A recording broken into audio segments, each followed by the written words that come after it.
창세기 47장 말씀 보겠습니다.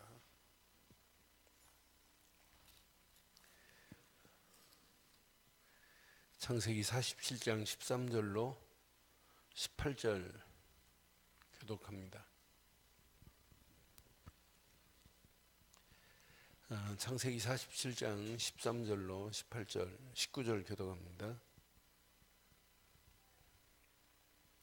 기근이 더욱 심하여 사방에 먹을 것이 없고 애굽 땅과 가나안 땅이 기근으로 황폐하니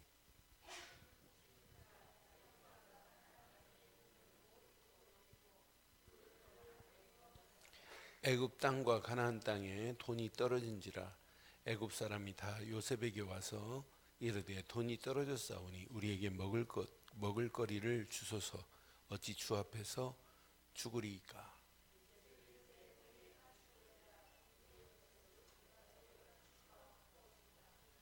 그들이 그들의 가축을 요셉에게 끌고 오는지라 요셉이 그 말과 양떼와 소떼와 나귀를 받고 그들에게 먹을 것을 주되 곧 그 모든 가축과 바꾸어서 그 해 동안에 먹을 것을 그들에게 주니라.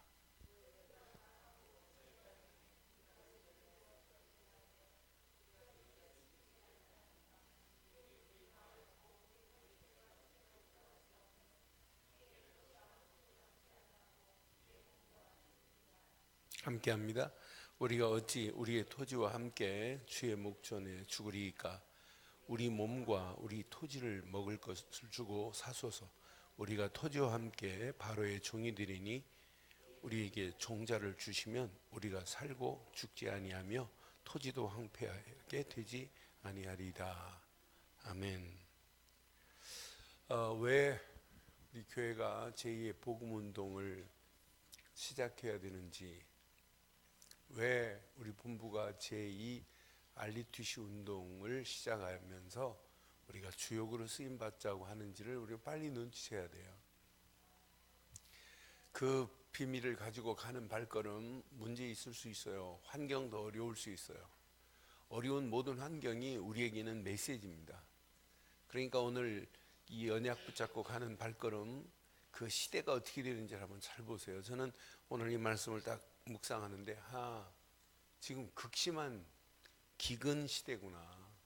이런 기근 걸려있는 이 시대를 살리는 요셉의 모습을 보세요. 그래서 저는 제목을 이렇게 붙이려고 그래요. 극심한 시대를 살릴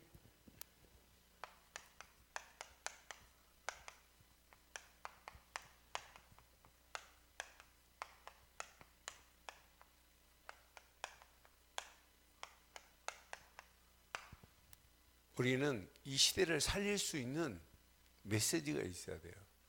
저는 오늘 이 시대 상황을 먼저 이렇게 보면, 자, 요셉이 살고 있는 시대의 상황을 보세요. 지금 요셉이 총리로 있는 이 시대 상황, 지금 어떤 상황이냐면, 지금 이 기근이 사방으로 들어서 한마디로 뭐가 없다면 지금 먹을 것이 없는 이런 기근입니다. 이런 기근에다가 지금 애굽 땅만이 아니고 어디까지, 가나안 땅까지 전부 이렇게 황폐하게 돼버렸어요. 그러니까 땅은 있는데 전부 황폐해서 농사를 지을 수 없는 상황이에요. 이때 지금 사람들이 돈이 고갈돼 버렸어요. 이제 더 이상 돈으로 양식을 살 돈이 없는 이런 상태라. 이때 지금 요셉이 지금 펴는 이 전략을 한번 보세요. 이 전략을 자세히 보면 지금 돈이 고갈돼 가지고 더 이상 양식을 구할 수 있는 이런 상황, 양식을 살 수 없는 이런 상태라. 이런 상태에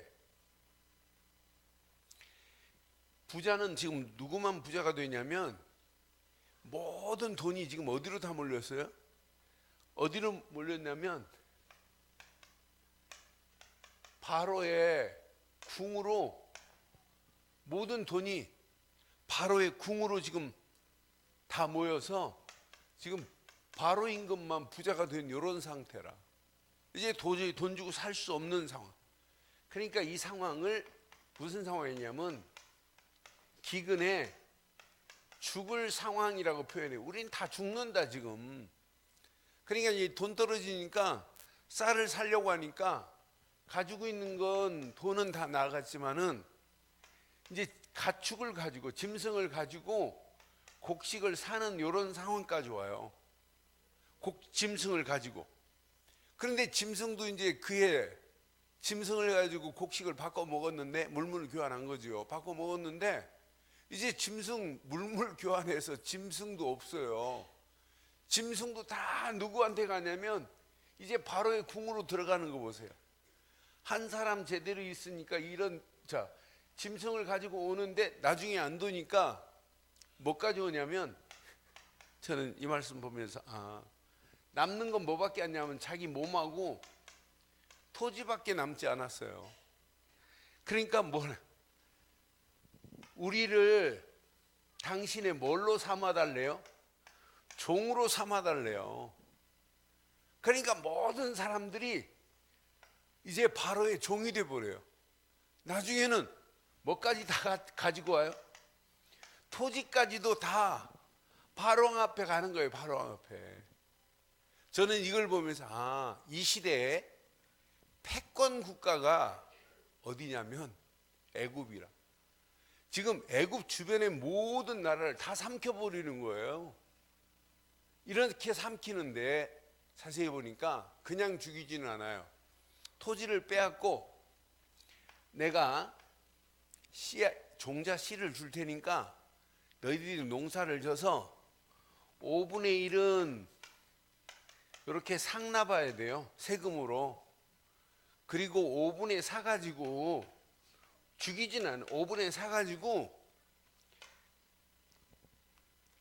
너희들 가족들을 먹이고 어린 아이들을 먹이라고 이렇게 지금 5분의 4를 이런 주는 상황에 뭐가 생기냐면 토지법이 생겨요. 토지법을 만들어서 이렇게 해라 라고 하는 것을 만드는 이런 상황이에요. 그런데 여기 자세히 보니까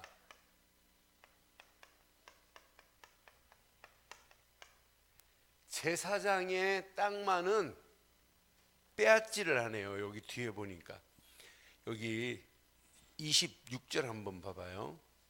요셉이 애굽 토지법을 세우매 그 5분의 1이 바로에게 상납되나. 시작. 제사장의 토지는 바로의 소유가 되지 아니하며 오늘까지 이르리라. 그럼 애굽 사람들이 뭐만 되면 살 수 있어요? 제사장 되면 되지요. 근데 여기에 제사장은 얘네들이 섬기는 신이 무슨 신이에요?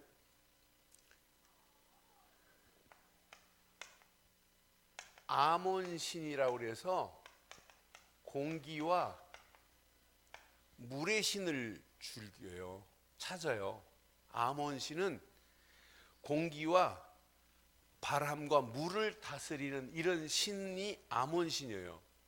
여기에다가 무슨 신이냐면 라라고 하는 신이 있어요. 라라고 하는 신은 이런 태양신입니다. 그러니까 이 태양신을 두 개를 합해서 아몬나라고 하는 신이에요. 이 아몬나라고 하는 신은 뭐가 있냐면 곡식을 농사를 제대로 지려면 제일 중요한 게 뭐예요? 물이죠. 물이 있어야 돼요. 그리고 뭐가 필요해요? 태양이 필요해요. 그런데 여기에다가 그 나일강가의 신선한 공기를 생각해요. 이 사람들. 나일강가에 물줄기와 공기와 햇빛이 있어야 된다. 요 세 가지를 형상화시킨 것이 뭐예요? 세 가지 형상화시킨 것이 이게 피라미드예요. 피라미드를 지켜주는 것이 뭐예요? 스핑크스예요. 피라미드를 지켜주는 것이. 그러니까 이때 당시 육신적으로 먹고 살려면 뭐 때문 돼요? 제사장 되면 육신적으로 먹고 사는데 어떻게 돼요? 결국은 우상숭배하다가 망하는 길로 가는 거예요. 나는 이 모습을 보면서 요셉이 그 시대에 이렇게 사람들을 죽이지는 않았어요. 살리는 이런 정책을 써서 이렇게 바로 왕궁에 불을 추구하는 했어요. 그런데 바로 왕이 그 시대에 이런 신을 섬기는 가운데 있지만은 여호와에 대해서 알았습니다. 그래서 요셉이 있는 동안에 고센 땅의 이스라엘 백성들을 70인 가족을 최고로 높이는 거예요. 그러니까 식사 대접을 받고 있는 이런 상황이에요. 근데 요셉 이후에 출애굽기에 가면 여호와 이름을 알지 못함으로 객이, 최고의 VIP 객이 완전히 노예로 전락해 버리는 거 보세요. 그럼 저는 요셉이 시대를 살리는 이런 어마어마한 전략을 가지고 있는 것 같이 우리는 이 시대를 살릴 수 있는 반드시 뭐가 있어야 되냐. 그래서 저는 기근이 아니라 영적 기근에 빠진 시대를 한번 볼 수 있는 눈이 열려져야 돼요. 여러분, 제가 애굽을 패권 국가라고 그랬어요. 패권 국가는 옛날 중국의 진시황 시대의 패권 국가예요. 진시황이 통일을 시켜가지고 나라의 모든 것을 딱 쥐고 있는 것을 패권이라고 그래요. 일본이 사실은 2차 세계대전 때 전쟁을 일으켜서 패권 국가를 자기들이 차지하려고, 패권을 차지하려고 일본도 노력했어요. 그런데 이때 당시 사실은 패권은 누가 주고 있냐면 애굽 나라가 주고 있는 거라. 오늘날 패권하면 중국이 패권을 잡으려고 지금 몸부림치고 이미 미국이라는 나라가 패권을 지금 잡고 있어요. 그런데 오늘 자세히 보면 이런 패권 국가 애굽이 무슨 문화예요 지금? 이렇게 흑암 문화에다가 완전 우상으로 하나님 앞에 타락 문화로 망하는 문화로 지금 끌려가고 있어요. 그러니까 아몬나만 섬기는 게 아니에요. 아몬나만 섬기는 신이 아니라 심지어는 개구리를 숭배하고 소를 숭배하고 이런 민족이 애굽이라는 민족이라. 그럼 오늘 이걸 잘 적용해 보면, 오늘날 이걸 적용해 보면 패권 국가라고 하는 나라들이 문화를 보면 완전 귀신 문화에게 이미 다 빠져 있고, 경제도 사실은 흑암 경제가 다 장악하고 있고, 여기에 뭐까지 정치까지도 이런 잘못된 문화가 지배하고 있는 오늘의 실태를 봐요. 그러니까 자꾸 뉘에이지 문화라고 하는 것을 이렇게 우리가 강조하는 이유가 있어요. 잘못된 뉘에이지 문화 속에 지금 끌려가고 있는 오늘 현상을 한번 보세요. 지금 힘이 강하면 강할수록 나라들을 지금 잡고 있는 이 애굽 땅이 하나님과 관계없는 이런 상황이라. 그런데 이것이 한 나라만 문제가 아니라 영적인 눈을 자세히 떠보면은 전 세계의 영적 상태를 한번 확인해 봐요. 저는 요셉 한 사람이 언약 하나 붙잡고 있으니까 시대의 기근을 해결했다. 그러나 우리는 시대의 영적 기근에 빠져 있는 이 상태를 회복시킬 수 있는 메시지를 가지고 살아야 여러분 21세기 승리하게 될 줄 확신해요. 지금 하나님 없는 시대 속에 우리가 살고 있어요. 그러니까 전 세계의 영적 상태를 지금 자세히 보면 강대국은 강대국대로, 후진국은 후진국대로 하나님 없어요. 어느 정도 분별을 못하냐? 이루 말할 수 없는 우상을 숭배하면서 저게 우상이 뭔지 분별력이 없어요. 분별을 못해요. 이미 잘못된 흑암 문화가 개인을 장악하고 있고 이것이 우리 청소년들을 장악하고 있고, 이것이 가정을 장악하고 있고, 이 잘못된 문화가 CCM이라고 하는 이름으로 어디까지 지금 파고 들어오냐면 교회까지 파고 들어와요. 교회까지 잘못된 문화가 파고 들어와서 교회에 자리매김하고 있다니까요. 그러니까 지금 미국에서 날라오는 CCM, 교회 안에서 부르는 찬양도 자세히 보면 하나님 없는 찬양, 예수 없는 찬양, 복음 없는 찬양이 교회 안에서 들어와서 이걸 버젓하게 지금 부르고 있다니까요. 그러니까 저는 주라고 찬양하는 것은 잘 들어봐야 된다. 불교 신자가 The Lord라는 단어를 쓰면 부처를 얘기하는 거예요. 예수 믿는 사람이 The Lord라는 단어를 쓰면 주님 말하는 거죠. 그러나 귀신은 그것 가지고 떠는 게 아니에요. 정확하고 바른 복음, 예수가 그리스도라는 고백 앞에 흑암과 저주의 세력이 무너지게 될 줄 믿어요? 이것 말고는 무너질 수가 없어요. 그러니까 문화 자체가 이렇게 잘못된 문화에 완전히 함정에 빠져 있는데도 불구하고 빠져 있는 줄 몰라요. 나는 그래서 사람들 만나보면 자기가 신앙생활 잘하는 것처럼 지금 하고 있지만 복음 없고 그리스도 모르는 껍데기 신앙 속에 지금 파고 들어가서 자리매김하고 있고 뿌리 내리고 체질되어 있는데도 불구하고 모른다니까요. 그러니까 감각을 잃어버렸는데도 불구하고 감각조차 몰라요. 완전히 지금 제가 뭐 그런 말씀드리잖아요. 나 환자가 자기 손가락 하나 잘라줘도 감각이 이미 상실되기 때문에 몰라요. 자기 손가락인 줄 모른다니까. 나중에 세수할 때 보면 자기 손가락 없는 거 그때 보고 안다니까요. 감각이 없어요. 그러니까 영적인 상황을 보면 후진국은 후진국대로, 강대국은 강대국대로 이렇게 잘못된 것이 지배를 하고 있는데도 불구하고, 그러니까 이런 잘못된 틀 속에서 완전히 지금 뿌리 내려져 있고 이게 체질돼 버렸고 이게 지금 각인된 이런 상태라. 그러니까 영적 무감각 속에 있는데 어떻게 분별이 돼요? 영적 무분별. 그러니까 지금 하나님이 내신 질서를 모르고 무질서 속에 끌려간다니까요. 그럼 결과는 어떻게 되겠냔 말이에요. 잘못된 곳으로 지금 끌려가는데, 나는 그래서 이런 상태를 영적 기근의 상태가 아니냐, 이런 상태에 답을 줘야 되는데 가면 갈수록 종교는 더 팽대해져요. 종교가 더 극심합니다.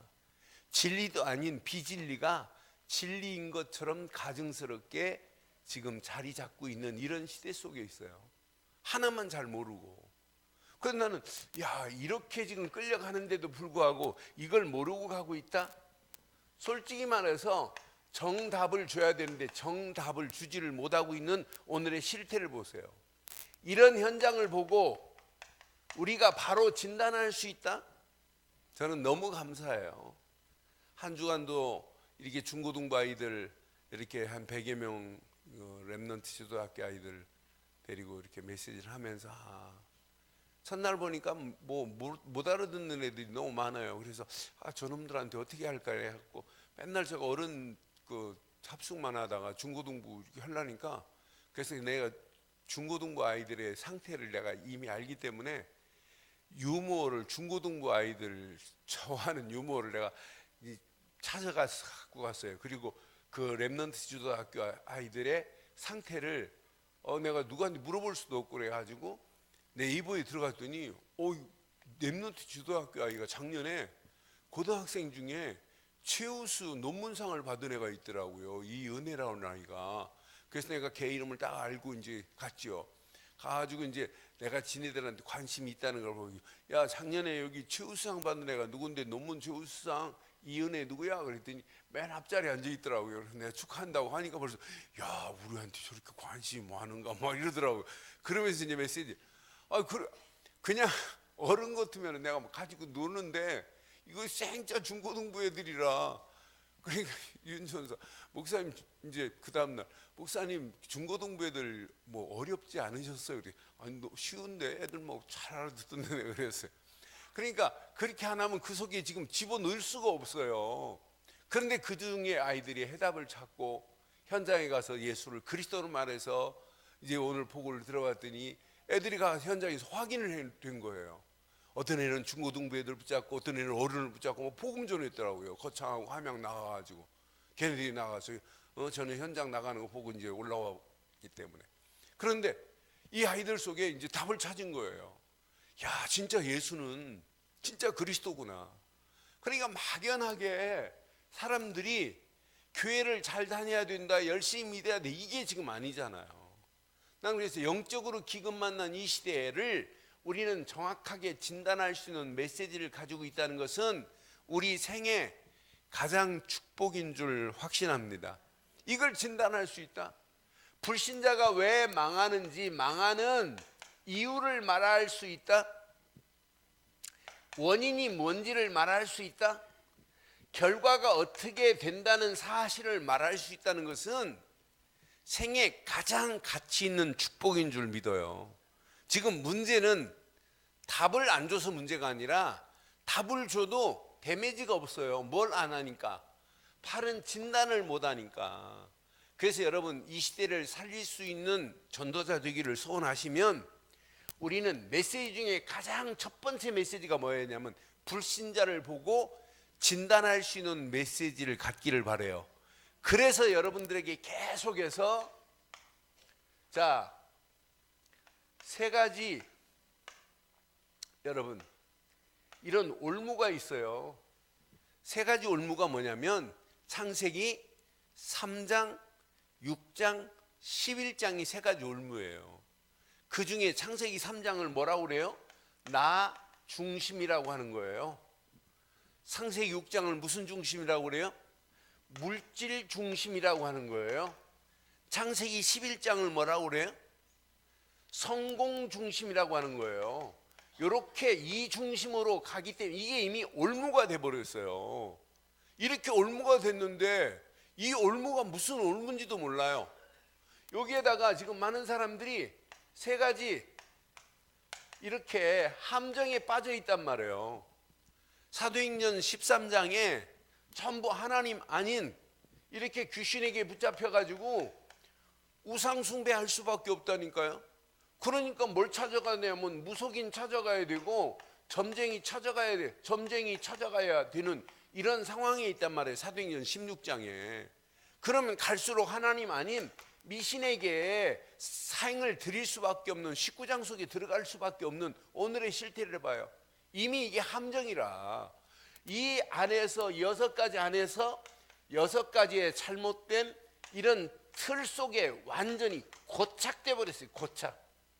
근데 문제는 여기서 빠져나온 답을 줘야 되는데 답을 못 줘요. 그러니까 저는요, 이렇게 정확한 복음 안에서 불신자를 진단할 수 있다고 하는 메시지를 가진 것은 우리 생에 큰 가치 있는 축복인 줄 믿어요. 그러니까 이 정확하게 진단하고 우리는 무슨 메시지가 있어요? 해답을 줄 수 있는 메시지가 있잖아요. 그 해답이 마태복음 16장 16절 주는 그리스도시요 살아계신 하나님의 아들이심을 믿습니다. 그러니까 야곱이 죽으면서까지 이제 그 다음에 보면 죽으면서까지 요셉에게 부탁을 해요. 요셉에게 날 죽으면 내 장례를 여기서 치르지 말고 가나안 땅으로 가서 막벨라 굴에 장례를 치러줄래? 그래요. 그러니까 치러주겠다고 그래요. 그러니까 이제 바로왕한테 자기 아버지가 야곱이 죽은 다음에 7일 동안 곡하게 하고 전부 다 하더니 상해꾼들과 함께 막벨라 굴에 장례를 치르고 돌아오는 장면이 나와요. 저는 그 모습을 보면서 맞다. 야, 이 언약을 죽으면서까지 후손들에게 심으려고 하는 야곱의 모습이 얼마나 멋있던지요. 이 언약에 약속된 언약을 우리가 후대에게 전달하면서 마지막 죽음을 맞이하는 야곱의 모습을 보니까 이건 진짜 가치 있는 것인데 지금 많은 사람들이 진단이 안 되니까 해답을 해도 데미지가 없는데 여기에 정확하게 진단이 되고 해답을 주면 완벽한 축복, 완벽한 응답의 문들이 열려지게 될 줄 믿어요. 그러니까 지금 이거 하나만 지금 몰라요. 왜 망하는지를 몰라요. 그러니까 우리가 이렇게 진단하고 이 해답을 주면 사람들이 충격받는다는 게 충격. 앞으로 여러분들이 계속 이 사실을 누려보세요. 지금 2주 전 지난주부터 지금 사모하고 연결된 그 자매가 또 연결 계속 연결하고 있어요. 이번 주도 또 다락방하고 나온 다음에 또 다른 사람이 연결해갖고 영접시키고 주일날 오후에도 그랬지만, 그러니까 하나만 깨닫고 나면 다른 사람이 또 말할 수밖에 없어요. 그래서 제가 늘 표현을 그렇게 하잖아요. 모양만 있지 속이 비어있는 강정 같은 신앙생활하는 사람 얼마나 많아요. 그런데 우리는 진짜 이렇게 진단하고 해답을 주되 우리는 해답 주는 정도가 아니에요. 영접시킬 수 있는 메시지가 있다. 영접시킨 이후에 진짜 확신을 주세요. 영접이 뭐냐면 하나님 자녀가 되는 기준이 영접인데, 영접된 이후의 상태를 보면 기가 막힌 거예요. 하나님의 영이 내 안에 들어오신 거예요. 그 영은 창조의 영이시면서 영원한 영입니다. 영접됐다 이 말은 법적으로 하나님 자녀가 되는 축복, 양자의 영을 받은 것이 영접이에요. 영접됐다 이 말은 흑암과 저주와 악한 영들의 세력은 완전히 끝이 났다 이 말이에요. 그러니까 영접했다 이 말은 성령이 도장을 찍었다 이 말이에요. 그러니까 영접 이후에 영접의 의미와 축복의 비밀만 심어줘도 충격받아. 야, 맞다, 그렇다. 단순히 하나님 자녀됐다는 정도가 아니에요. 영접은 이미 창조의 영, 하나님의 영이 내 안에 들어오신 것이다. 성령으로 도장을 찍은 것이다. 하나님을 아버지라고 부르시는 법적인 특권을 얻은 것이다. 이때부터 기도응답이 되어지는 거지. 영접을 안 했는데 기도응답의 축복을 받을 수 있는 시작이 아니에요. 영접됐다 이 말은 이제 마귀하고는 결별을 선언한 거예요. 예전에 우리는 마귀를 뭐라고 그랬어요? 너희 아비 마귀 그랬잖아요. 너희 대적 원수 마귀 그랬잖아요. 그런데 이제 마귀하고 완전 대적 관계로 바뀌어버렸다니까요. 그러니 마귀가 우리를 건들지 못하게 된 상태가 영접이라. 그러니까 영접한 다음에 영접의 의미만 설명해줘도 어마어마한 축복입니다. 그러니까 우리는요, 마지막 우리 생을 마감할 때까지 필요한 건 뭐밖에 없냐? 그리스도 말고는 없어요. 지금 우리 윤진이가 상태는 의사가 말하는 걸 보면 뭐 희망 없는 상태예요. 그런데 저는 딱 그 사건을 보면서 정확한 메시지가 하나님이 주실 것이다. 가정에도 우리 윤진이에게도. 그러나 윤진이 놓고 기도하면 하나님 전도와 선교에 필요하면 하나님 절대 생명 안 걷어가요. 이 땅에 살 이유가 있다면. 그렇잖아요. 그러니까 박지원 목사님 아들이 갑자기 병명도 모르는 병에 걸려가지고 사경을 헤매고 있을 때 박지원 목사님 딱 가서 기도해주고 뭐라고 했냐면 네가 전도할 이유가 있으면 살 거고 그렇지 않으면 너 갈 거다. 아빠는 미국 간다 하고 그냥 떠나버렸어요. 근데 갔다 왔더니 빳빳하게 살아있어요. 그리고 지금까지 미국에서 지금 공부하고 있잖아요. 앞으로 진짜 교수원으로 평생 쓰임 받겠다고. 그러니까 분명한 이유 있어요. 그래서 내가 임 장로님한테 지금 깨어나지 못한 상태라 할지라도 영은 듣고 있다. 영은.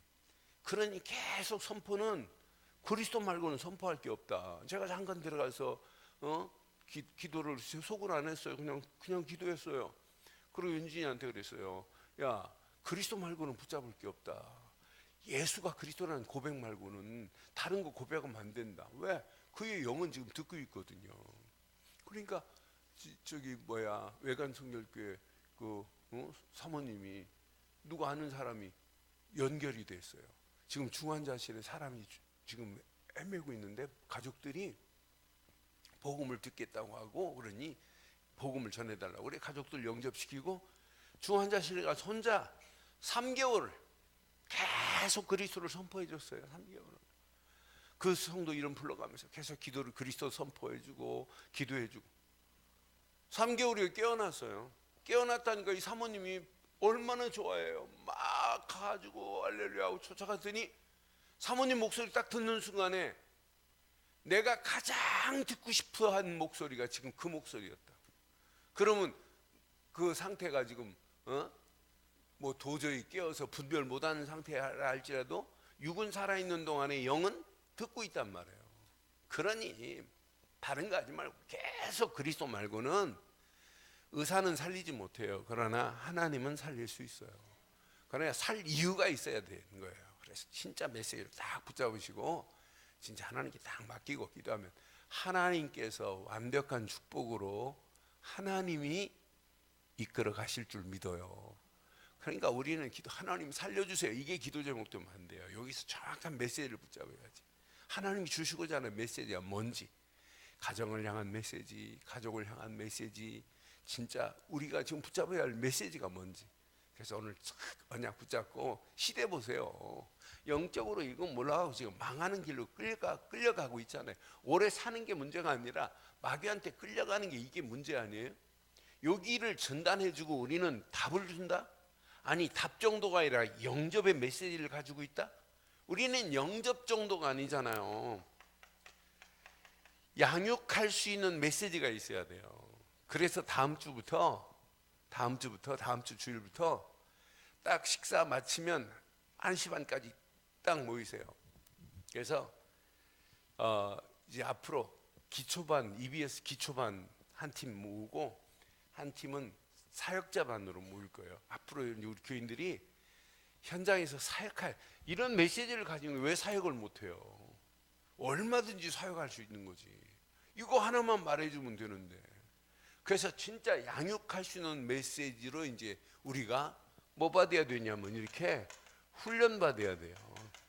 그래서 저 같은 경우는 지금 본부에서 1차 합숙만 하는 것이 아니라 70일 훈련을 시키잖아요.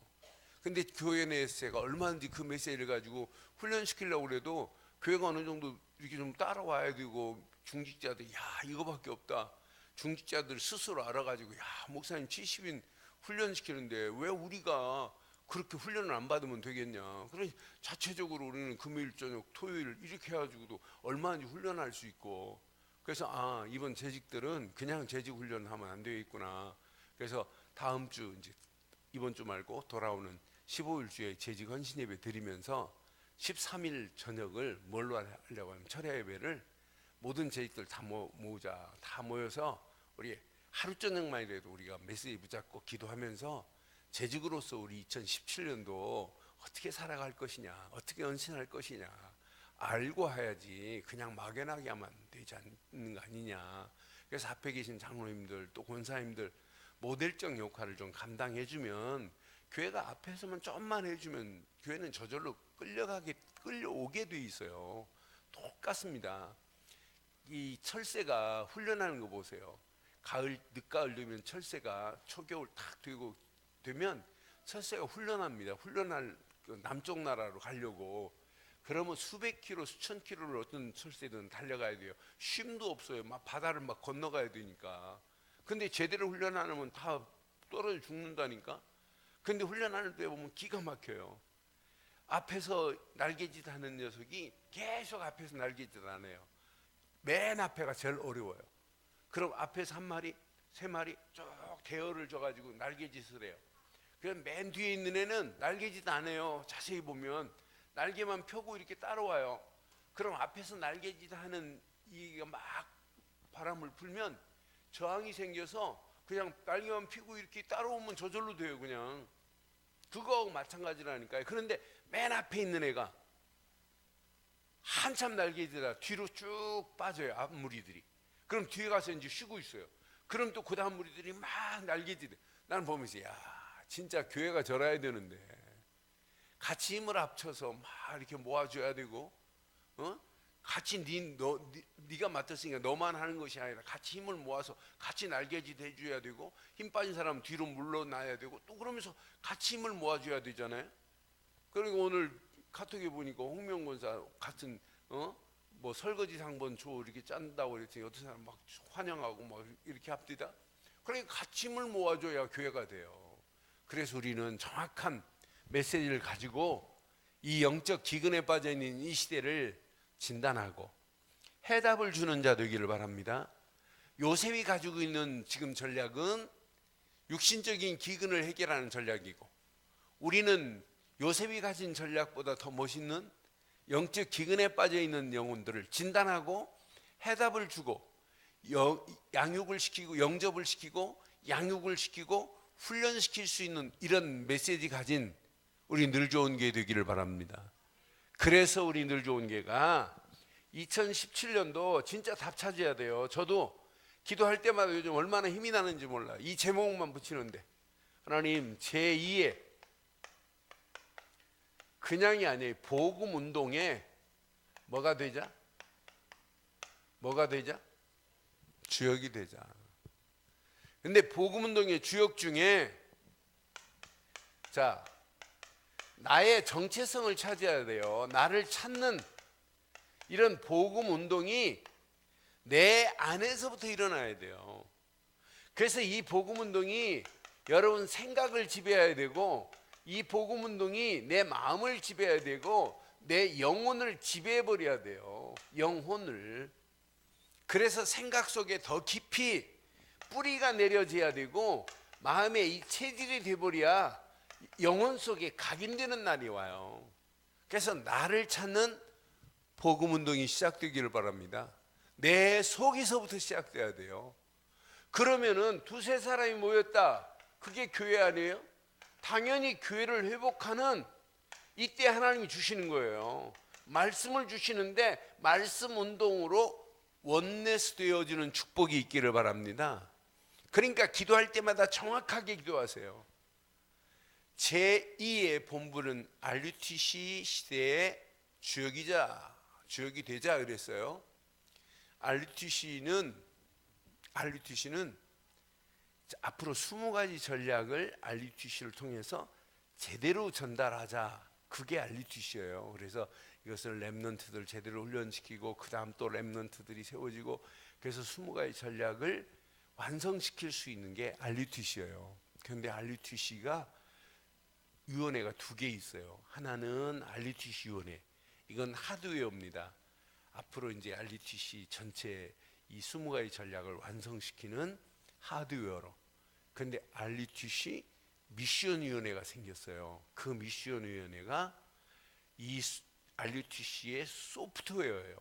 이런 이제 전도 선교의 흐름을 제대로 타게 만들자.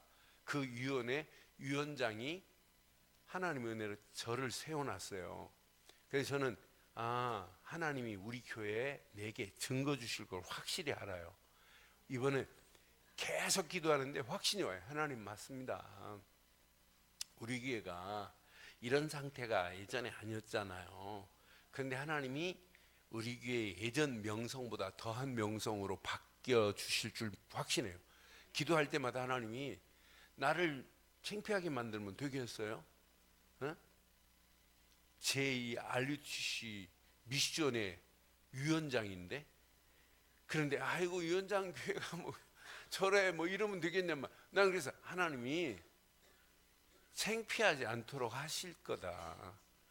내가 복음을 위해서 선교를 위해서 뛴다는데 하나님이 증거 안 주겠어요? 난 그래서 하나님 확실한 증거를 딱 하는 순간에 진짜 하나님이 하실 것 같은 느낌이 들어요. 여기에다가 제가 제일 고심하는 것, 연말 되면 어떻게 하면 본부하고 맞춰서 우리 교회 기도 제목 표를 붙일까. 근데 오늘 저 표가 딱 연결이 됐어요. 거기에다가 나를 찾는 복음 운동이. 그래서 유 목사님 개인화예요. 두 번째 교회화입니다. 이제 2017년 개인화시키자. 교회화시키자. 교회의 말씀 운동으로 우리는 교회화되고, 이것이 어디를 연결돼야 하냐면 현장 살릴 전도 운동으로 연결돼야 될 줄 확신합니다. 이 전도 운동으로 영적 기근에 만난 이 시대를 살리자 이 말이에요. 극심한 시대 살릴 전도자 요셉처럼, 요셉은 사실은 언약으로 살린 게 아니에요. 그런데 우리는 뭘로 살리자는 얘기냐면 정확한 언약으로 이 시대를 살리는 전도자의 축복을 누리기를 주의 이름으로 축원합니다. 이것 때문에 하나님이 저와 여러분들을 부르셔서 영적으로 지금 극심한 기근에 들어있는 이 시대에 해답을 주는 저와 여러분들 되기를 주의 이름으로 축원합니다. 기도하겠습니다. 오늘 메시지 가슴에 새기시고 이 시간 우리 한 음성으로 한번 기도하겠습니다. 말씀 한번 확인해 보세요. 오늘 이 말씀이 내 가슴에 찰 박힌 목과 같이 박히게 해달라고. 극심한 기근 시대를 살린 요셉처럼 영적으로 기근에 빠져 있는 이 시대를 누군가는 살려야 되는데, 어느 교인가는 말아야 되는데, 이 일에 우리가 쓰임 받을 수 있도록 인도해 달라고, 특별히 제2의 복음운동의 주역이 되게 해달라고, 나의 삶 속에 복음운동이, 교회 회복시키는 말씀운동이, 현장 살릴 전도운동이 나를 통해서 일어나게 해달라고, 우리 교회를 통해서 이 일이 이루어지게 해달라고 한 음성으로 한번 기도합니다.